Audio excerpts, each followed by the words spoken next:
Pjesa e 12. Jepet pika M me koordinata 3, 2 dhe nga kjo pik kalon një drejtës, segmenti së cilës që kufizohet nga boshtet koordinativ ndahet në dy pjesë të barabarta prej kësaj pike. Të gjendet ekuacioni i kësaj drejtëse.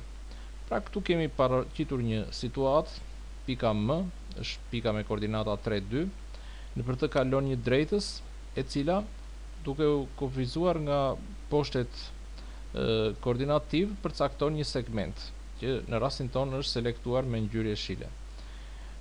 Drejtësa duhet pozicionohet në një mënyrë të tillë që ky segment të ndahet në mes nga pika M. Nëse do të arrijmë këtë pozicionim, do të kërkojmë të gjejmë ekuacionin e kësaj drejtëse. Për situatën në fjalë nuk mund të themi se kemi të bëjmë me drejtësën e përshtatshme.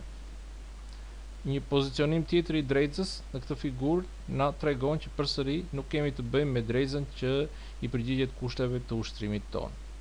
Pra jo çdo drejtës që kalon në pikën M do të përcaktojë një segment nga prerja me boshtet koordinativ që ky të jetë i tillë që të ndahet në mes prej pikës M.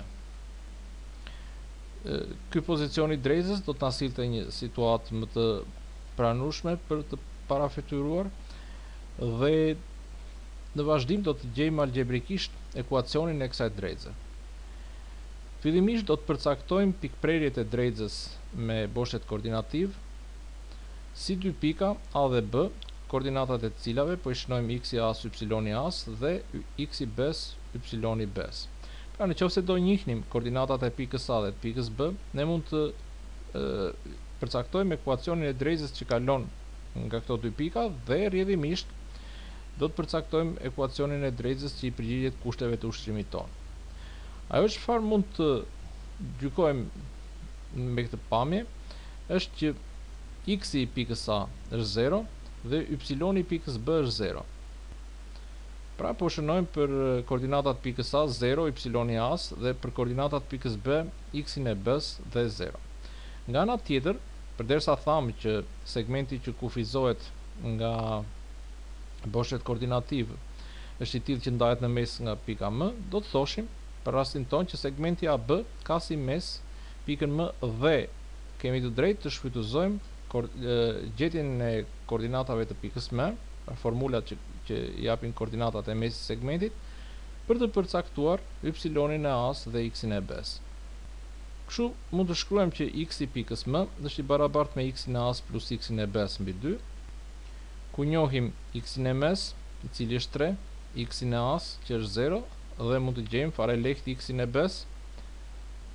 Pra duke kryer veprime përcaktojmë x-in e b's të barabartë me 6 dhe në këtë mënyrë koordinatat e pikës B do të jenë 6 dhe 0.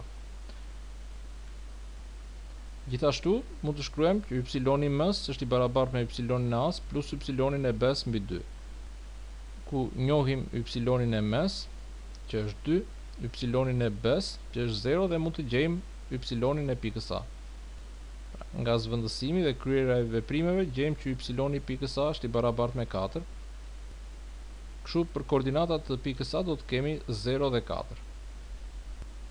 Atëherë duke njohur koordinatat e pikës A dhe të pikës B, mund të gjejmë ekuacionin e drejtës që kalon nga këto dy pika, që në fund të fundit është ekuacioni i drejtës që lidhet me kërkesën e ushtrimit tonë.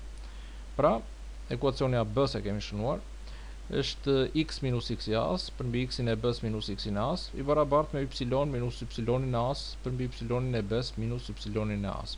Duke bërë zvendësimet e x-it të as, x-it të b's, y-it të as dhe y-it të b's, arrim në këtë barazim që duke kryer veprimet përcaktojmë ekuacionin përfundimtar 4x plus 6y minus 24 baras me 0, i cili jep dhe përgjigjen e kërkesës së ushtrimit tonë.